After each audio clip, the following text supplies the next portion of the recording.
بسم اللہ الرحمن الرحیم۔ بنی اسرائیل کے 99 افراد کے قتل کی توبہ کا واقعہ بخاری و مسلم میں بنی اسرائیل کے ایک قتل کا واقعہ نقل کیا گیا ہے۔ حضرت اکرم صلی اللہ علیہ وسلم نے اللہ تعالیٰ کی توبہ کی قبولیت سے متعلق صحابہ کرام کے سامنے بنی اسرائیل کے ایک قتل کا نہایت خوبصورت اور ایمان افروز واقعہ بیان فرمایا کہ بنی اسرائیل میں ایک شخص چوری، ڈکیتی اور قتل میں بہت مشہور تھا اور نہایت معمولی سی بات پر قتل کر دیتا تھا۔ ہوتے ہوتے اس کے ہاتھ سے 99 افراد کا قتل ہو چکا۔ اس کے بعد اس کے دل میں احساس پیدا ہوا کہ مجھے بھی تو اللہ کی جانا ہے۔ چنانچہ یہ فکر بڑھتا رہا اور لوگوں سے معلومات کرتے ہوئے سرگردہ پھرنے لگا کہ کیا میری توبہ قبول ہو سکتی ہے یا نہیں۔ کسی عالم شخص سے ملاقات کی، فکر ہوئی کہ معلوم کیا جائے کہ ایسے شخص کی توبہ قبول ہو سکتی ہے یا نہیں۔ اسی حوالے سے لوگوں نے ایک عابد شخص کے پاس جانے کا مشورہ دیا۔ اس شخص نے اس کے پاس جا کر مسئلہ معلوم کیا، کیا میری توبہ قبول ہو سکتی ہے اور کیا میری مغفرت ہو سکتی ہے، جبکہ میں نے 99 انسان کی جان ماری ہے۔ تو اس عابد شخص کو اس مسئلے کے بارے میں زیادہ معلوم نہیں تھا، تو اس نے اپنی عقل سے قیاس آرائی کی کہ جو آدمی 99 انسان کی جان مار سکتا ہے، اس کو مغفرت کہاں سے ہوگی۔ چنانچہ اس نے کہہ دیا کہ تیری توبہ قبول نہیں ہوگی۔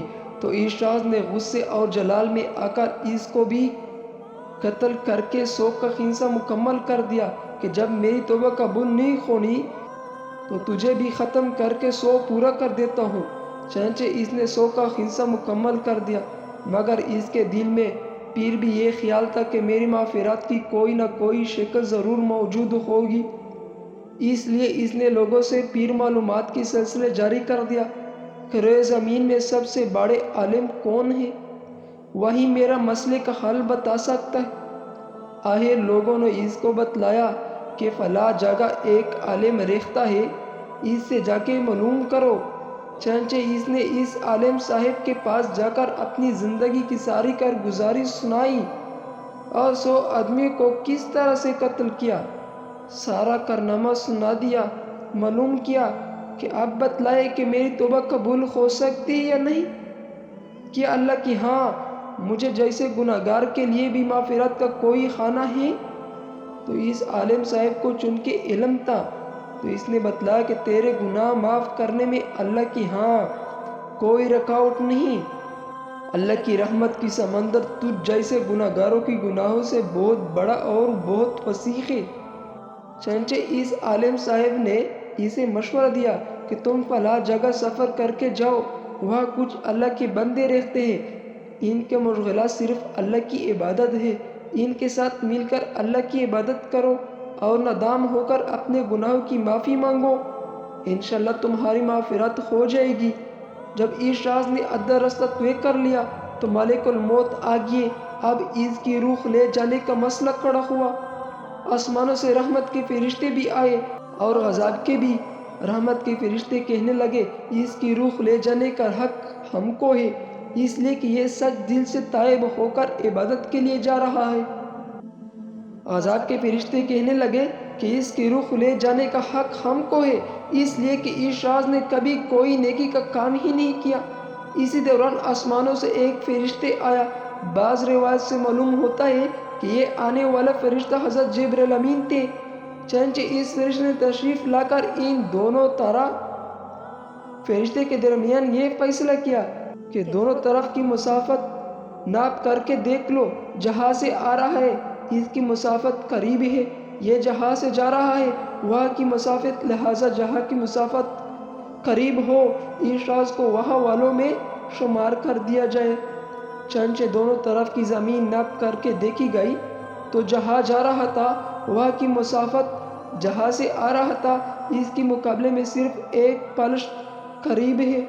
چنانچہ فیصلہ ہوا کہ مقامی مسیحت سے مقام عبادت صرف ایک پلشت قریب ہے، اسی لیے رحمت کے فرشتے کو اس کو لے جانے کا حق حاصل ہوا۔ چنانچہ اللہ تعالیٰ کی طرف سے اس کا مغفرت کا اعلان ہو گیا۔